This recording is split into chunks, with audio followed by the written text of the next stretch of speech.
voi ci scherzate, ma poi è entrata una e fa, ma mi guarda la TV, dice, ma sei tu? Io, no. Ma no, sei tu? Sì, sono io. Dov'eri adesso? A votare. E? Ho paura che non riusciremo più a votare se va avanti così. Vittorio, qui è Marco che ti parla. Ricordati sempre il nome mio nella radio, viva i piedi e soprattutto viva la figa. Anche quest'anno i soldi pubblici per la ristrutturazione delle strade sono stati usati per una statua in oro di Maradona. Eccolo. Vabbè, forza Napoli. Ladies and gentlemen, I am officially running for President of the United States. Presidente del Luca, la stronza della Meloni. Sta zitta. Io per esempio mi classifico come il primo degli anormali. Anzi, mi potrei dare al kebab senza nessun problema. Ciao tesoro, siccome stanotte abbiamo fatto le pazzie e io sono stremato, capito? Siamo tutti eredi del duce, è oggettivo.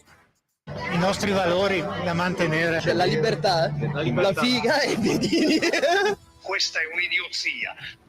Dovete cancellare subito questo programma. Vergognatevi, maledetti! Adesso in onda su Radio Libertà. I barbari eleganti! Buonasera a tutti e benvenuti a una nuova puntata dei Barbari Eleganti. Qui con voi c'è sempre il vostro Marco Rubeo insieme al cugino Vittorio Pablito Las Mujeres. Ragazzi, buonasera a tutti i nostri ascoltatori e Kameni, presto avrai quello che ti meriti, bastardo. Iniziamo benissimo.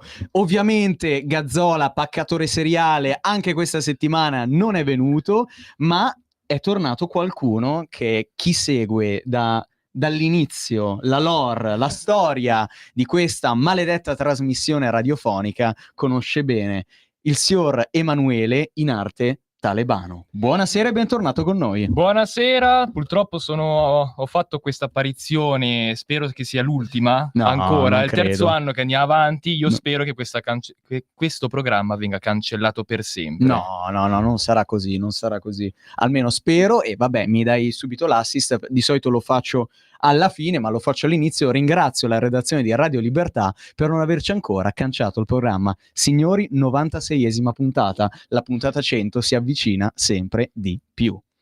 Allora, lunedì 16 giugno 2025, cugino, cosa è successo questa settimana che ti ha fatto godere? Vai a ruota libera. Allora, innanzitutto dovremmo dire una cosa come Occidente e probabilmente anche come umanità. Grazie Benjamin, detto Bibi Netanyahu, per aver distrutto il programma nucleare di quello stato canaglia e terrorista che prende il nome di Repubblica Islamica dell'Iran. Bibi Netanyahu ha fatto un service a tutto il mondo, lo ha reso un posto migliore distruggendo il programma nucleare di quei maledetti cani islamici. E ovviamente non mi riferisco al popolo iraniano, ma alla sua guida islamista corrotta e terrorista che da 50 anni tiene ostaggio un popolo vittima della sua ideologia malata, della sua leadership.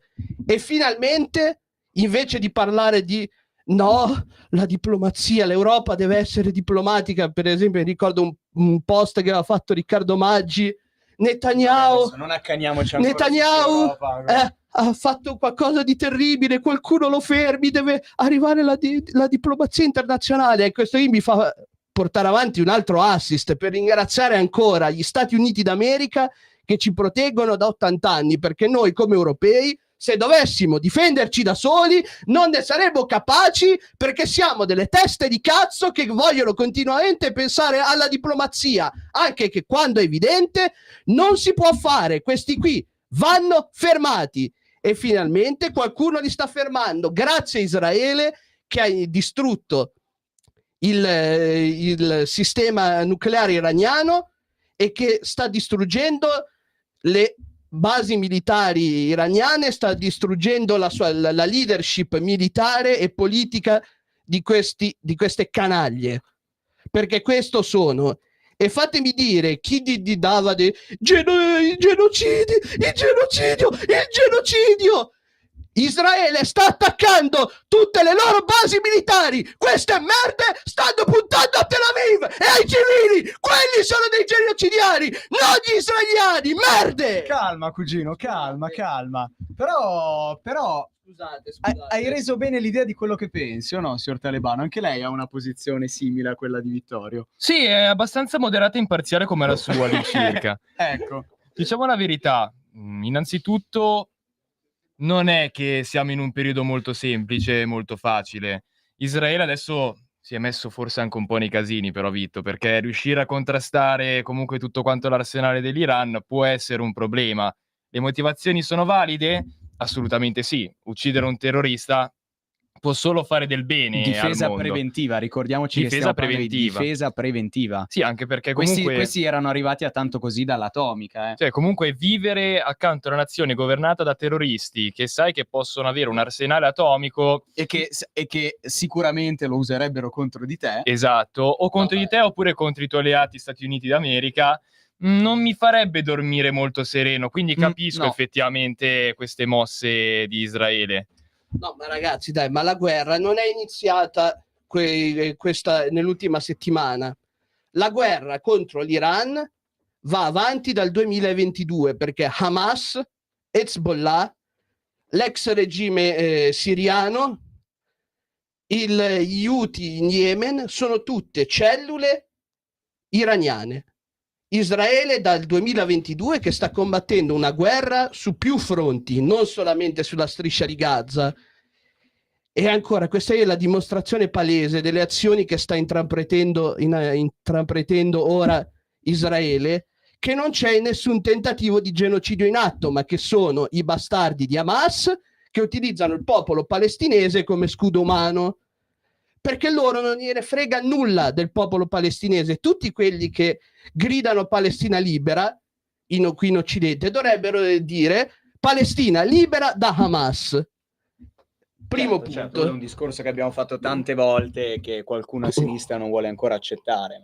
Assolutamente. Secondo punto, questa qui non è più solamente una guerra interregionale, questa qui è diventata una guerra di civiltà. Noi in Europa dobbiamo decidere quale tipo di civiltà e di mondo vogliamo. Vogliamo un mondo democratico, libero e giusto, oppure vogliamo un mondo come quello dell'Iran, come quello della Russia o come quello della Cina? Cioè adesso non c'è più tempo per le ambiguità. O scegli di stare da una parte o scegli di stare dall'altra. Punto. Beh, mi verrebbe da dire il pianeta civile contro il pianeta delle scimmie, però vabbè, questo forse è un po' troppo e io mi dissocio da me stesso, o no, Talebano? Forse, insomma... Condivido la tua opinione moderata. Okay. Diciamo che condividi tutte le opinioni moderate che Ragazzi, ci sono la qui. sapete come la penso. Io sono a favore dell'Occidente, sono a favore della democrazia, quindi chiaramente non posso assolutamente essere a favore di tutte quante queste dittature o di queste pseudo-democrazie. Ma tu le trasformeresti in dei parcheggi come vorrebbe lui? Sì, assolutamente sì. Ma io, se fosse per me, io farei una piazza pulita di tutta quanta, diciamo...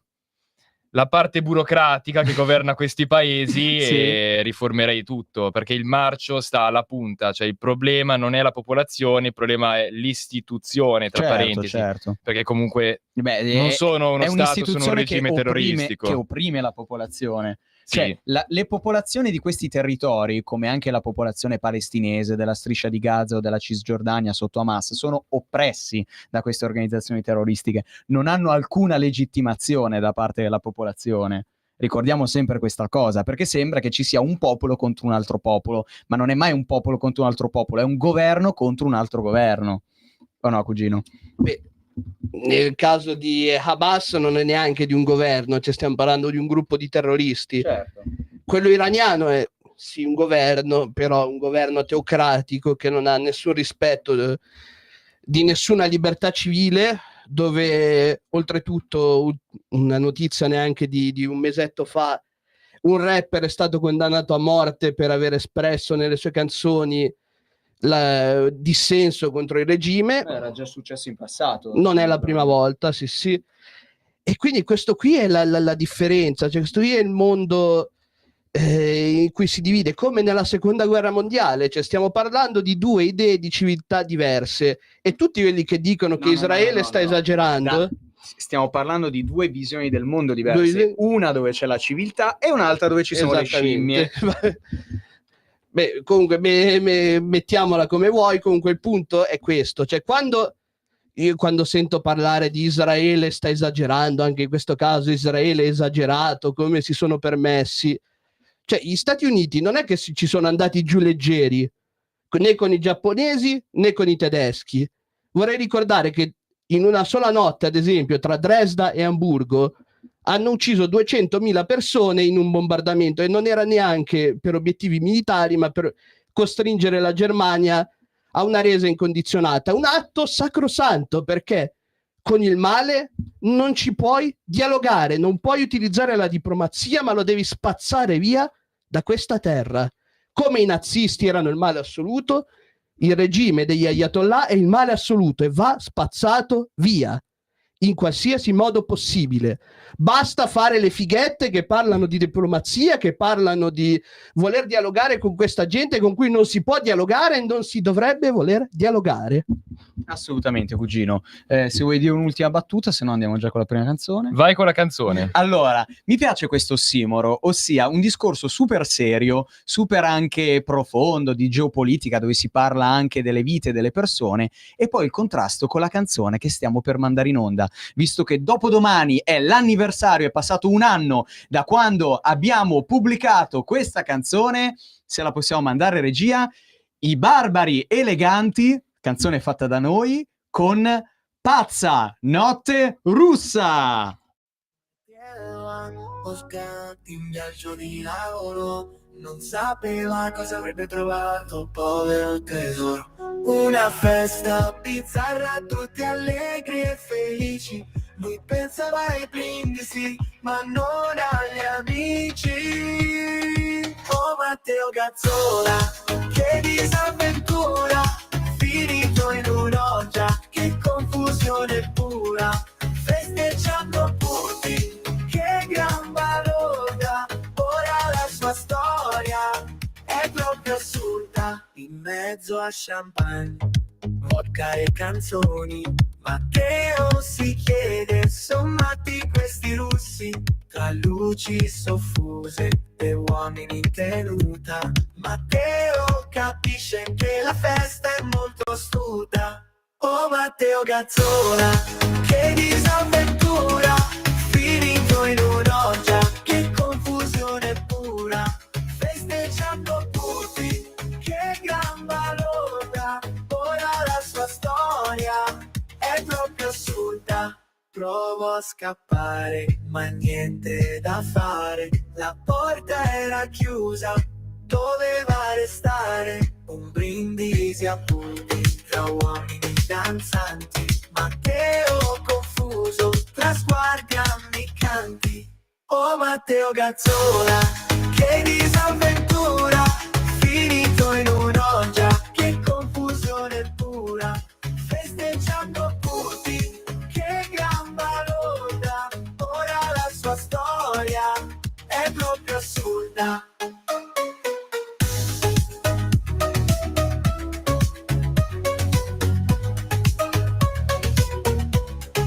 Ora Matteo racconta a tutti, ridendo amaramente, di quella notte a Mosca, così divertente. Tra amici increduli sorride e dice piano, mi è piaciuto quando lo rifacciamo.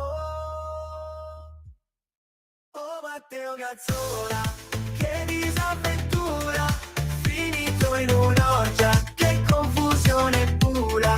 Festeggiando Putin, che gran balorda, ora la sua storia è proprio assurda.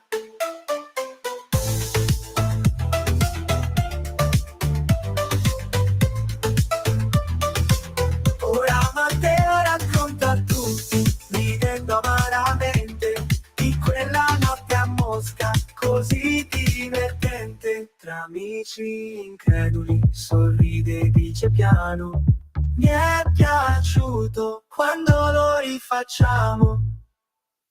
E questa era Pazzanotte Russa, la prima canzone dei Barbari Eleganti fatta con l'intelligenza artificiale. Bentornati, ci dicono che abbiamo già una chiamata. Buonasera. Buonasera a tutti, Lisetta. Buonasera. Allora ragazzi, Israele secondo me divide l'Italia, ok? La ragion di Stato induce Roma, secondo me, a delinearsi a Gerusalemme. L'opinione pubblica teme l'allargamento del conflitto in Medio Oriente, questo è già stato fatto, e in qualche caso simpatizza con l'asse della resistenza guidata dall'Iran. Ultima, una domanda a voi. Quanto è occidentale il nostro paese? Con un punto di domanda. Tutto qua ragazzi stasera. Ho fatto prestissimo. Ripeto, quanto è occidentale il nostro paese?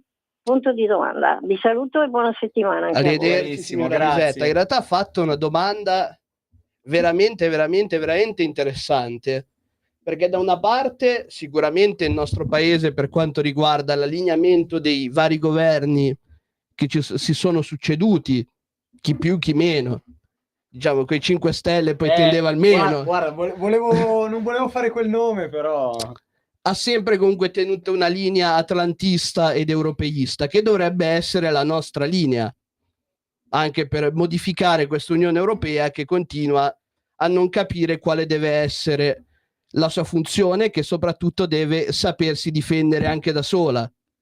Al momento purtroppo oggi non ne saremo capaci. Il problema è di una grossa parte della popolazione, diciamo, che sia nel conflitto, non solo questo conflitto in Medio Oriente, ma anche quello tra Ucraina e Russia, ha creduto molto spesso alla propaganda di questi regimi fatta in Italia, che ha avuto un grandissimo successo soprattutto tra una larga parte di popolazione, sia a destra vogliamo che a chiamarla sinistra. boomer o come vuoi, che crede a qualsiasi cosa legga su Facebook. Già questo ti fa l'età di... Cioè sono, per intenderci, sono gli stessi che scrivono su Facebook che dal 1946 o dal 45 o dal 43, che dir si voglia, forse sarebbe più appropriato dire dal 43, l'Italia è una colonia americana, e noi cugino diciamo ma magari fosse una colonia americana dal 43. Sicuramente saremmo più un paese decisamente più funzionante. Ma magari sotto non avremmo questa economia se fossimo una colonia americana. Ma soprattutto quello che è veramente preoccupante a questo punto è di giornalisti, non facciamo nomi, Fatto Quotidiano, che continuano a portare avanti una propaganda filoputiniana per quanto riguarda il conflitto russa-ucraina, che è anche la nostra guerra, perché l'Ucraina sta combattendo anche per permetterci di non entrare noi in guerra, e per questo va supportata. Ritorniamo al Medio Oriente. E nel Medio Oriente è ancora più preoccupante, perché è ancora di più qui l'opinione pubblica, che va da giornalisti e va a chi fa parte del mondo dello spettacolo, sta portando avanti una narrazione di dei terroristi a cui non frega nulla la sorte del popolo palestinese. Perché adesso voi dovete dirmi come cavolo ha fatto la figlia di Arafat, leader della causa palestinese, diciamo negli anni dove si è arrivati più vicino ad avere il riconoscimento della Palestina come Stato con gli accordi di Oslo, ad avere 7 miliardi di dollari nel suo conto in banca. Questo perché prendono i soldi che dovrebbero andare per il popolo palestinese, per costruire ospedali, scuole, tutto quello che serve per migliorare le loro condizioni di vita, e li utilizzano per i cazzi loro. E questo qui Rose Villain non lo sa. Cugino, non lo vuole sapere. Mi hai dato un assist meraviglioso. Innanzitutto mi viene in mente anche Elodie, che al suo concerto a San Siro si è messa mezza nuda a ballare Bagno a mezzanotte, 1, 2, 3 alza, con la bandiera della Palestina stretta addosso, come sventolandola come se fosse una festa. Ma infatti una scena pietosa. Sono sicuro che i capi di Stato di Hamas saranno stati veramente molto contenti di vedere una donna mezza nuda a favore della Palestina. Ma certo, assolutamente. Cugino, che assist meraviglioso mi hai dato. Sfila il Pride a Roma. Questo weekend c'è stato il Pride, il Gay Pride a Roma. Madrina Rose Villain che sventola la bandiera della Palestina. Tra i carri anche quelli dissacranti di Orban e Musk. Siamo 1 milione di fuorilegge. Bellissimo. Per i diritti di tutti, per il 31esimo anno, il Pride ha sfilato anche quest'anno a Roma, con uno slogan che racchiude le condizioni in cui ancora si sente di vivere la comunità LGBT.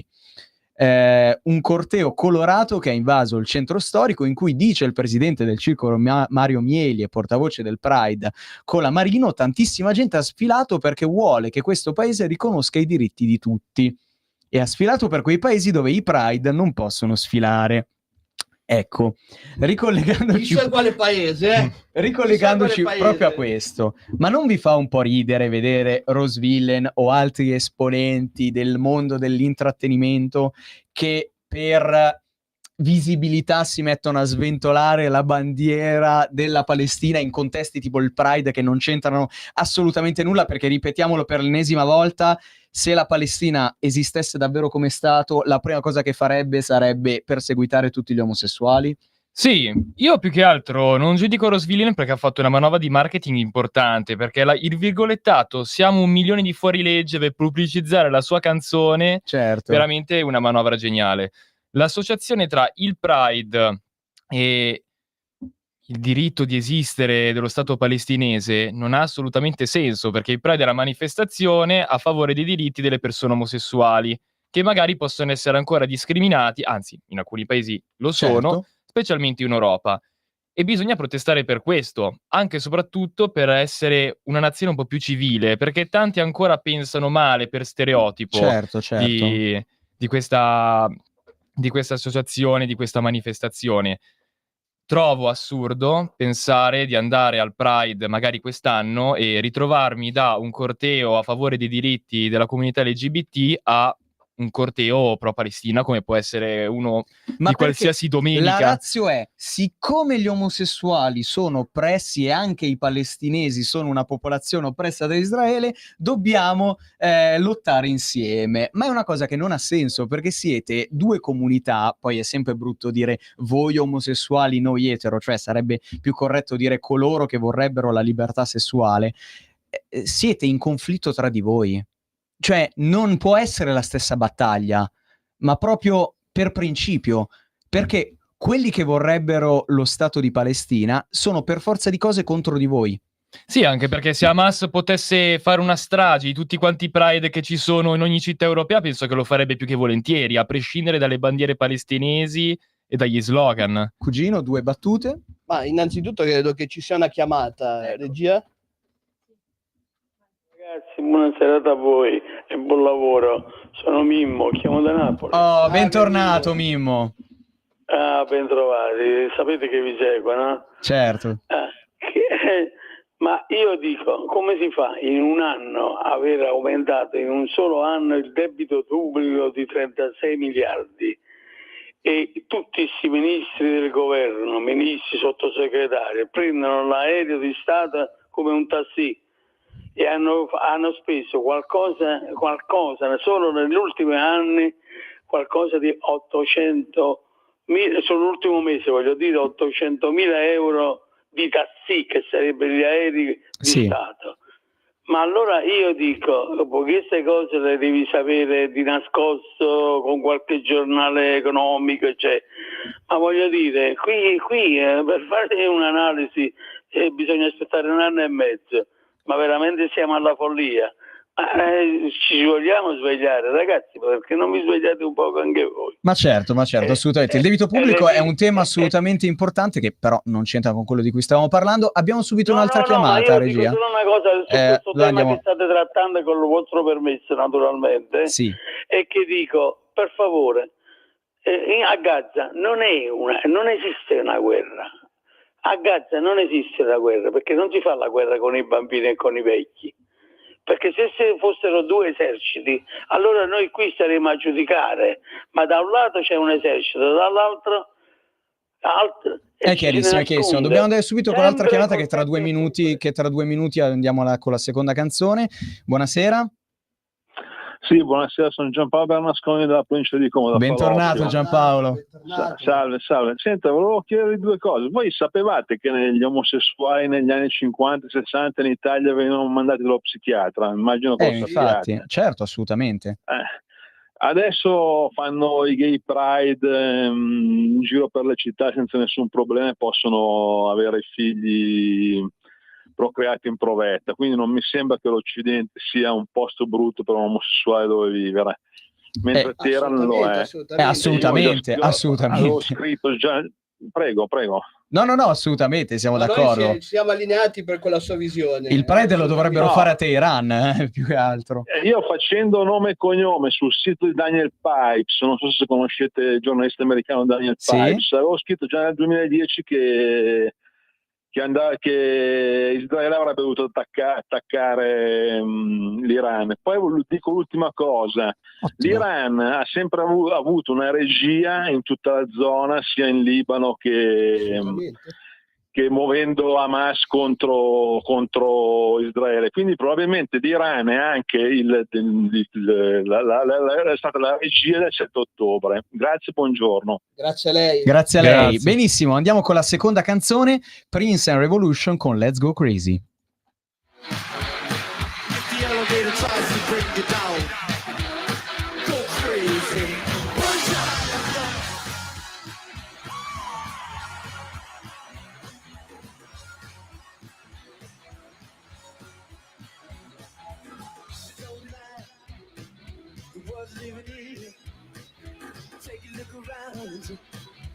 She got friends, she called my own live, oh friendly word. She just picked up the phone, dropped it on the floor. That I heard, I'm gonna let the elevator bring us up.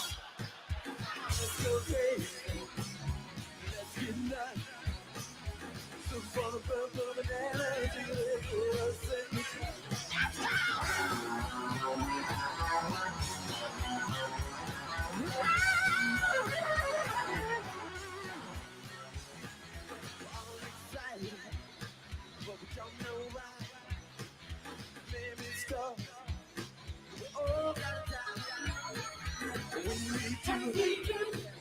What's it all for?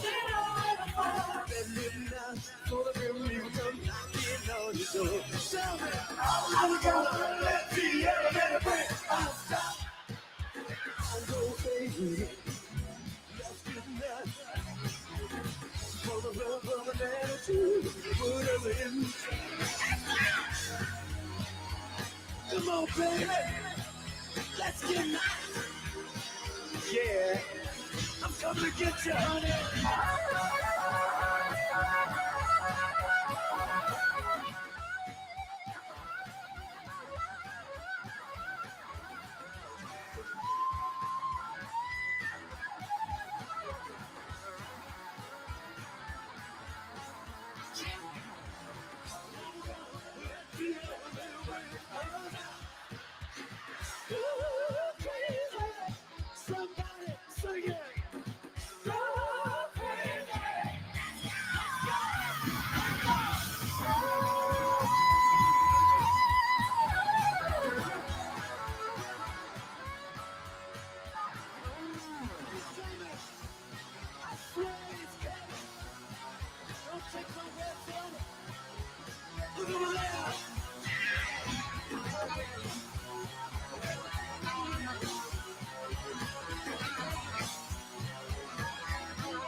Rieccoci. Fammi dire una cosa. Dopo Prince con Let's Go Crazy dall'album Purple Rain, ma fammi dire quale artista più azzeccato di Prince ci poteva essere per la prossima notizia che vogliamo dare? Dobbiamo parlare di testimoni di Geova, per caso? No, non di testimoni di... Sarebbe interessante, ma no. Quale notizia, cugino? Prima di tutto dobbiamo dire cosa faremo Appunto, noi. È una notizia di questa. Signor Talebano, vuole dirlo lei?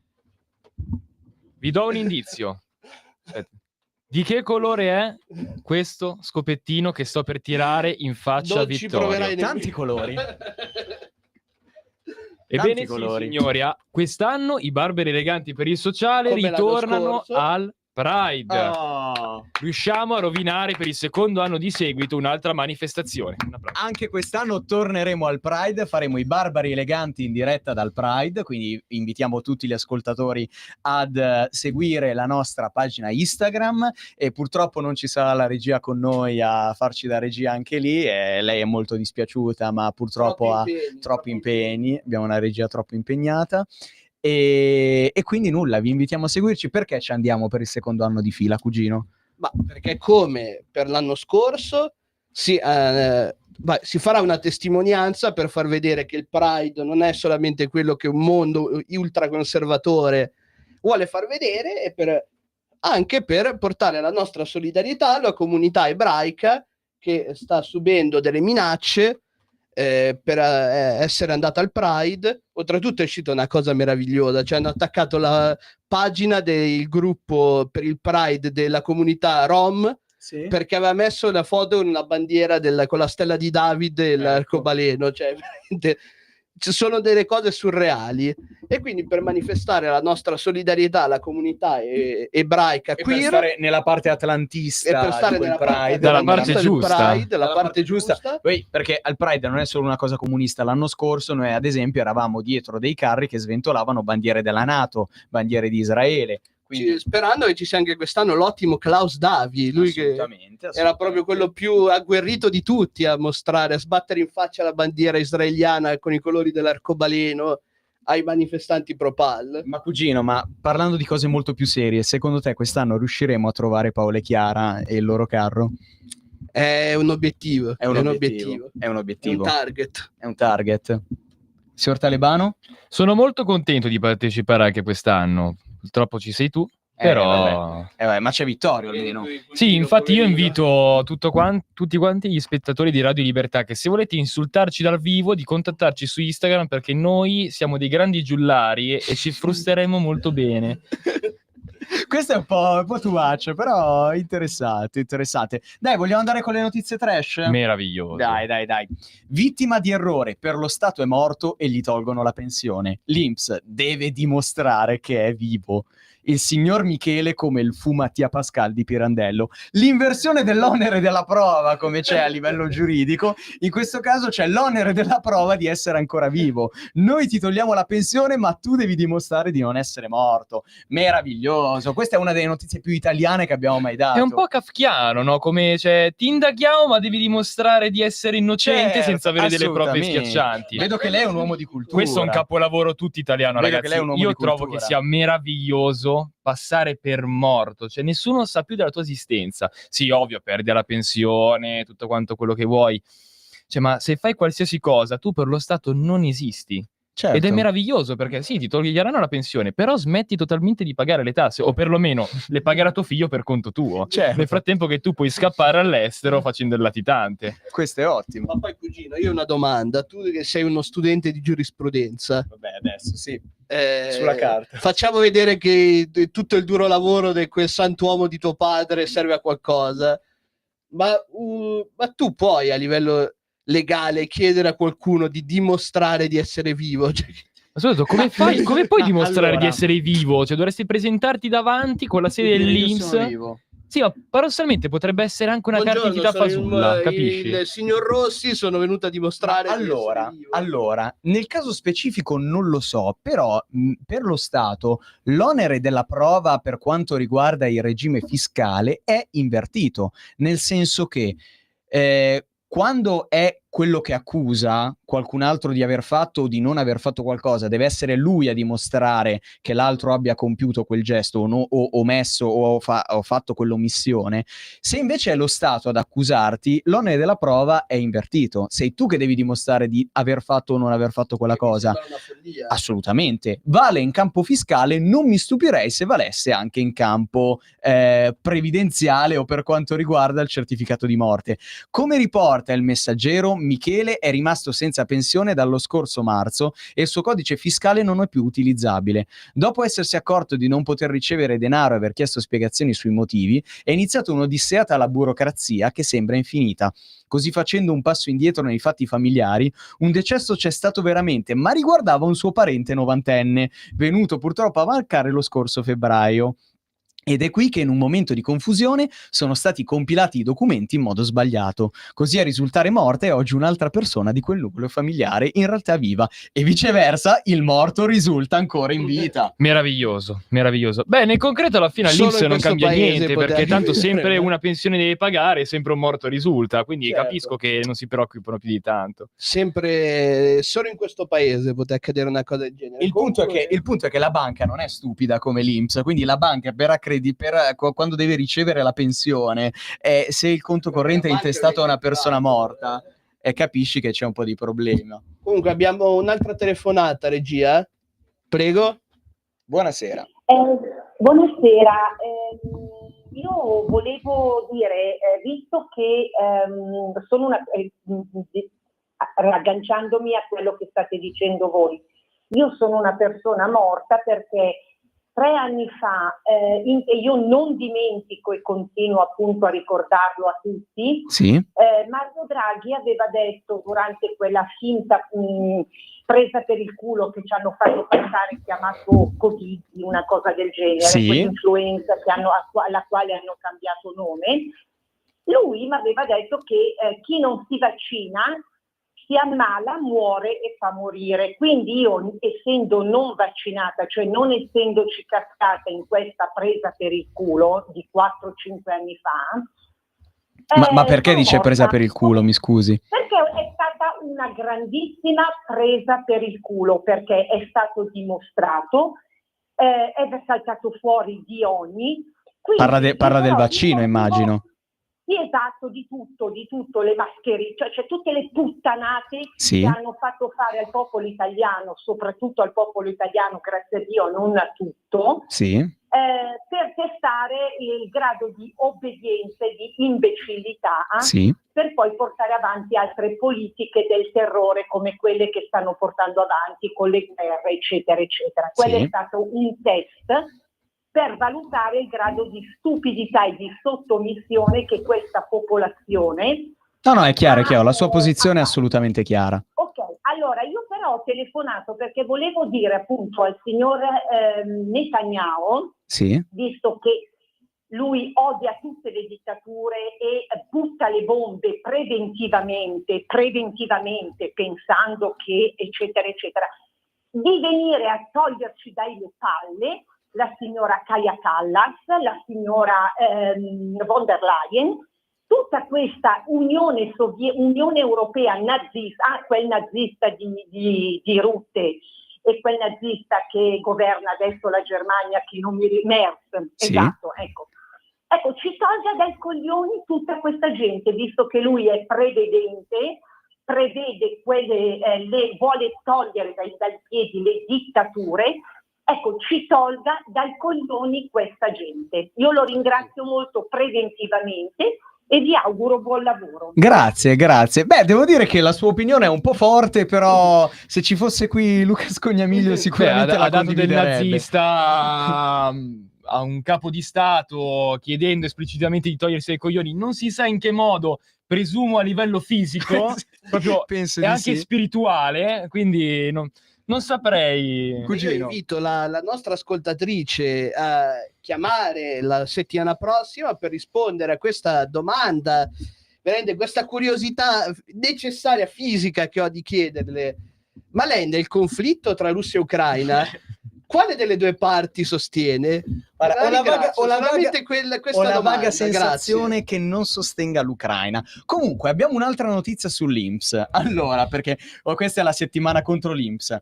Per l'Inps era cieco, ma in casa aveva DVD per adulti. Perfetto. Beh, innanzitutto complimenti per acquistare ancora i DVD, perché siamo rimasti in pochi in Italia. Scusa, come ha fatto a diventare cieco se non con i DVD?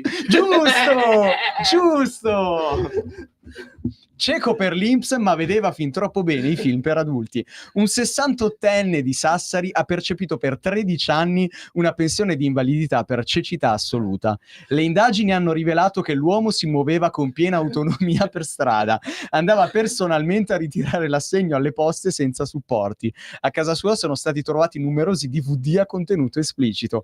La procura contesta una truffa da 189.000 euro ai danni dell'INPS. Allora, parto da una questione. Com'è possibile dare 189.000 euro a una persona? Chi li tira fuori questi soldi? Poi io voglio, chiaramente io 13 anni più o meno quello più io voglio spendere una parola a favore del signore, perché come puoi dimostrarmi che lui quei DVD li vedeva? Magari si godeva solamente nel sentire, giusto? Capisci? Quindi giusto. È sbagliato pensare che una persona abbia finto un'invalidità per 13 anni solamente perché aveva dei DVD. Solo perché si guardava i porno, cioè, diciamolo. non c'è nulla di male. Seconda cosa, si poteva muovere in autonomia. Va bene, magari conosceva la città talmente bene a memoria che si ricordava tutto quanto. Cioè, secondo me è sbagliato. Hanno accurato che questa persona è effettivamente non vedente? Secondo me no. Quindi io difendo questo signore a spada tratta. Per me non è una persona che ruba. Quindi signor, non dicono il nome, signor 68enne di Sassari, non pagare quei 189.000 euro. Tieniteli per te. I barbari eleganti ti supportano nella causa. Allora, io Sì, non a livello economico. non a livello economico. Io allora voglio proporre anche che si metta agli atti per un nuovo soprannome per il signor Talebano.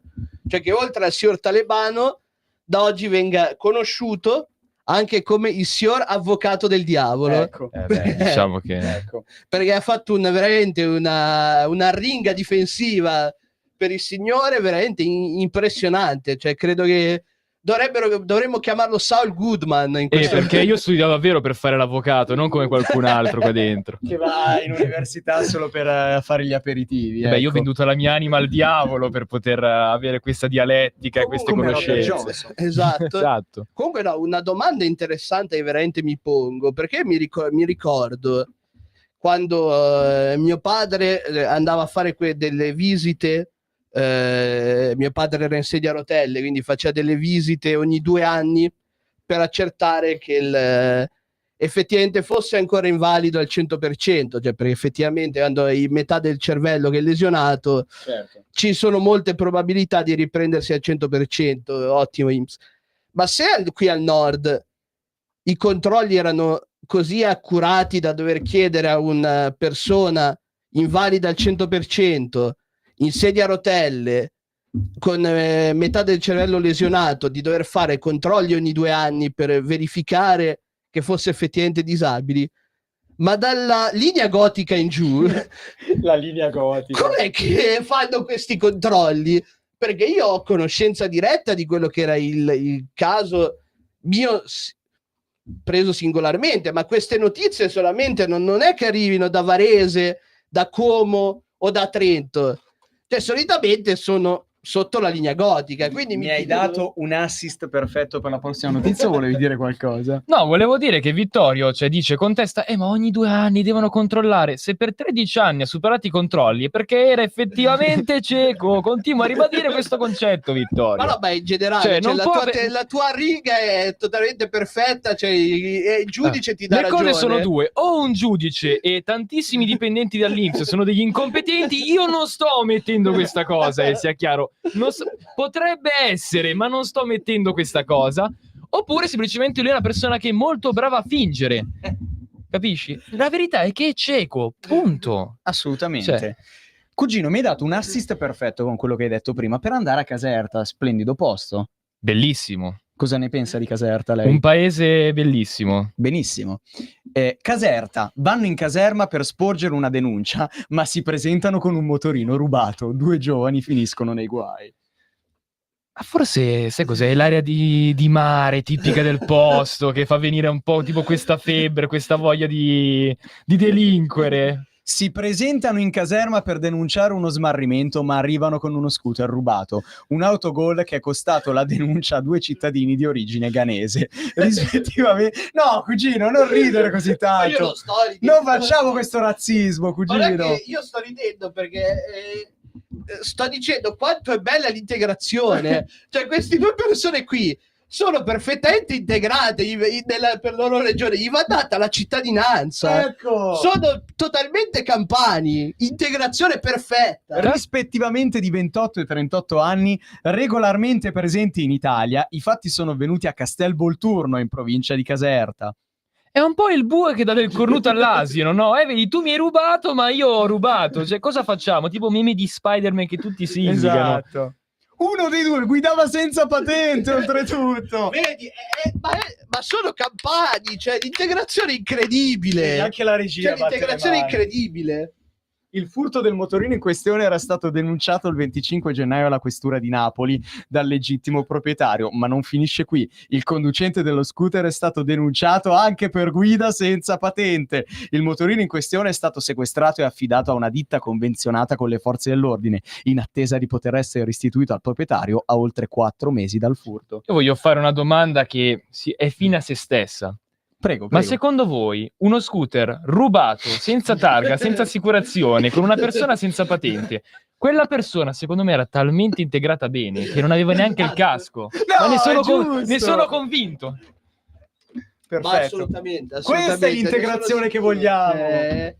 È per forza, cioè questi due sono totalmente integrati. Ma è tipico del posto. Anzi, secondo me hanno pure cioè sono entrati in caserma in 2, ma erano almeno in 7 su quel motorino nell'andarci, nel tragitto per arrivarci. Poi sono entrati solamente in 2, ma sicuramente erano più di 2 perché sono troppo integrati per non essere almeno in 7. Questo è un esempio di integrazione positiva, altro che referendum, abbassare gli anni per la cittadinanza. No, quando vedi queste cose, anche se sei lì da un anno, ti dimostri estremamente integrato per lo Stato italiano. Esattamente, ma diamo la cittadinanza a queste persone. Cioè, noi vogliamo che l'integrazione sia questo: rubare, delinquere, adattarsi a quello che è il guidare luogo. senza patente. Guidare senza patente, senza assicurazione, senza casco. Noi vogliamo che Senza l'Italia targa, sia questo. magari. Era senza targa, cioè neanche lo Perfetto. spreco di avere la targa polacca per evadere tutte quante le clausole delle assicurazioni. Bellissimo.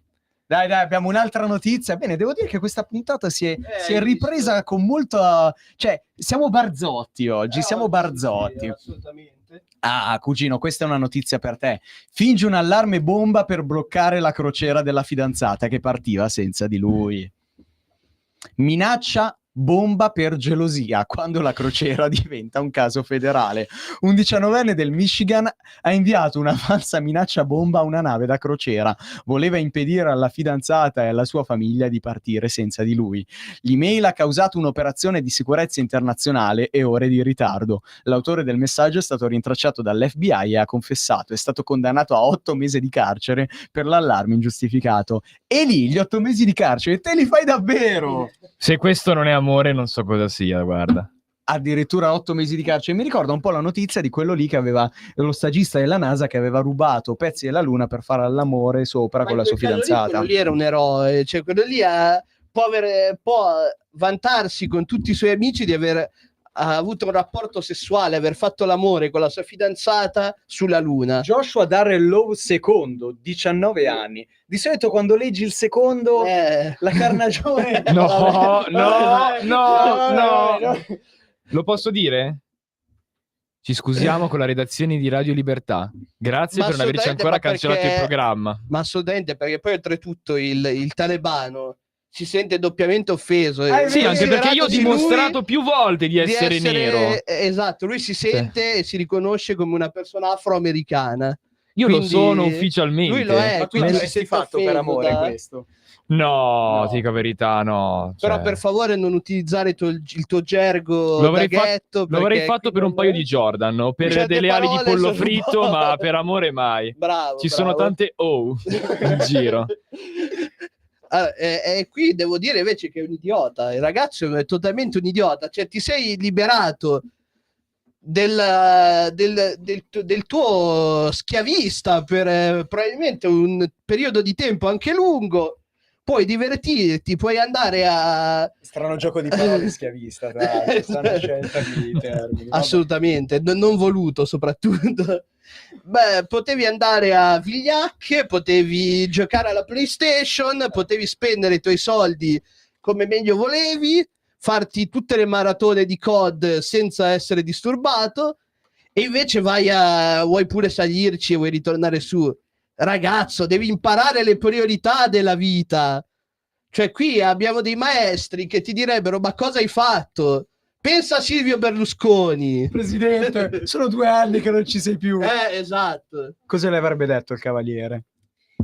Guardi, questo qui assolutamente non è un atteggiamento consono ai valori di Forza Italia. Non citiamo altri partiti, per cortesia. E io le consiglio di provare a fare delle bellissime cene eleganti con delle simpatiche donzelle. Mamma mia, il cringeometro è salito alle stelle. Io sto sudando per il cringe e anche perché fa un caldo della Madonna qua dentro. Ma perché tu non pensi a fare intrattenimento? Cioè, qui sono io, qui l'unica persona che si interessa all'intrattenimento di queste persone. Siamo in un orario dove le persone tornano a casa dal lavoro e vogliono ridere, vogliono divertirsi. Bisogna dare al popolo quello che vuole. Adesso, adesso. È arrivato Napoleone adesso. Vittorio le donne per il sociale. Vittorio... Grazie. Vabbè. Non sono alto 1,50 m. Vabbè, ma non è che adesso bisogna insultare quelli che sono e non un sono po' un più bassi simp, della quindi... media. Non è che... Oh, cosa ridi dalla regia? Oh, ma come ci permetti? Questo mi guarda e ride. Ma non attaccare la regia, non ha fatto assolutamente nulla di male. No, non mi permetterei mai di attaccare la regia. Le chiedo solo come si permette di ridere. No, anche perché starebbe lavorando, cioè non è proprio...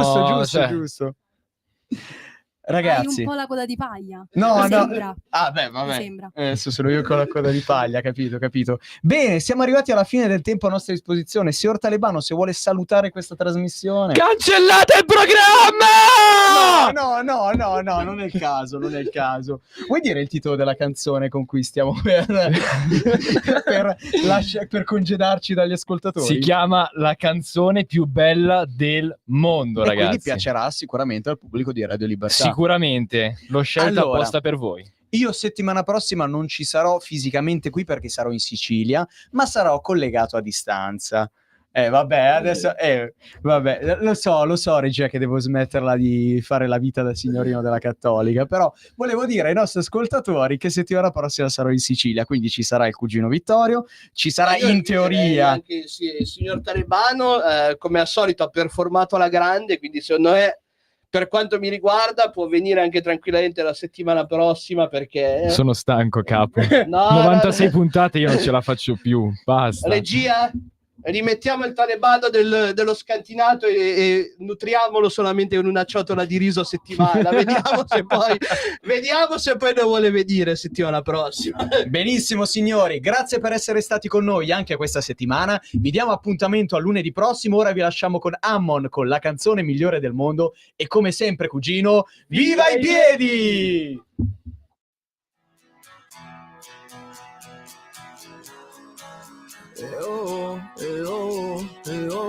Ma cosa me ne frega se la mia tipa sta a letto con i suoi amici maschi? Ma cosa me ne frega, ho votato Alleanza Verdi ed esco con i sandali. Ma cosa me ne frega, cosa me ne importa se hai visto il tuo ex un'ultima volta? Ma cosa me ne frega, cosa ne sa lui di quanto sei bello. Ehi, quella era una canzone che farebbe un mio op. A me non me ne frega un cazzo, sono il migliore del world. Tutti quelli che mi odiano, guarda caso, sono degli sfigati. Commentano i post dei corsi sulle skill sociali. Me ne dovrebbe fregare dei problemi del terzo mondo. Io non sono nel terzo mondo, me ne sbatto del terzo mondo. E comunque viviamo in una zero sum economy. Ridistribuiamo la ricchezza, diventiamo tutti poveri. Quella laurea 4 master e non ti sai fare i conti. Mio padre è un CEO e tu protesti per i worker rights. Secondo me lascia perdere, vai a lavorare ai nights. Tanto lavoro come tutti gli altri, o no? Mi faccio la coca e mi ascolto il fibroga. Esco nei parchi dove va tua figlia e vado a vendere droga. C'ho il panico sui social, ma non è solo pre-moda. Ho un problema con l'alcol, mi rende un'altra persona. Yeah. Io ho la beer belly. Tu sei grosso come una merda, bitch, you're not sexy. Se hai problemi di soldi, brother, do not text me. Vuoi sapere come ho speso